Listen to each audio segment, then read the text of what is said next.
Hi friends, my name is Anna Helman, and today's quick tip has to do with working with twine. I love to use twine on my projects. My linen thread, it's a neutral color, it coordinates with everything, it's super easy to use, it's way better than trying to tie a bow with ribbon.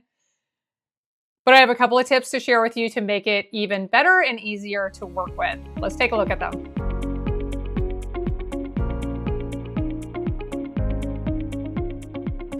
I had this card I made recently. I thought it would look nice with one of these twine bows. I absolutely love my linen thread. Like I said, I use it all the time, but here are a couple of tips for using it. Tip one, for when you have ribbon or thread that's really curled up, sometimes even wrinkly, with thread and twine, it's really easy. Just grab it with 2 fingers. Run your fingers along it. Now, I usually hold this out to my side so it's hanging straight down and the twine can uncurl itself.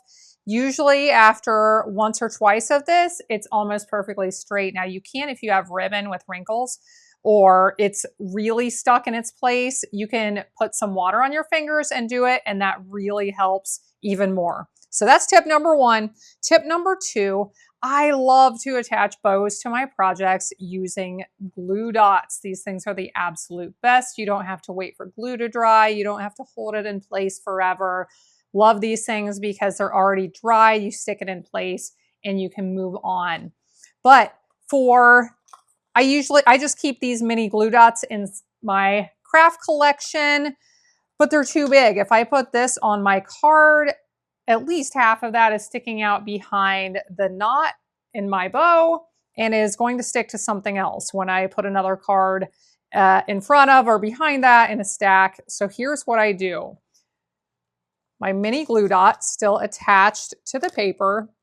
I can do this with my fingers sometimes, or I'm showing it with a tool. You can see it better, and this may work better if you have a hard time with your hands. I rolled it up kind of like a little tube, little hot dog bun, however you want to look at it. Now it is long and straight, and it will fit very nicely behind that knot of my bow.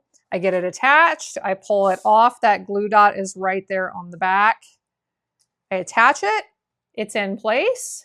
I don't have to worry about glue sticking to anything. I don't want it to. Perfect.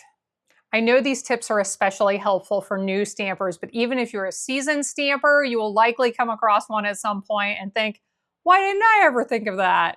I hope you enjoy my tips. Give me a like and a comment down below. That helps other crafters find my videos. I appreciate you. Hope you have a blessed day and that you'll be back again next time when I'll be here helping you to hand make with love.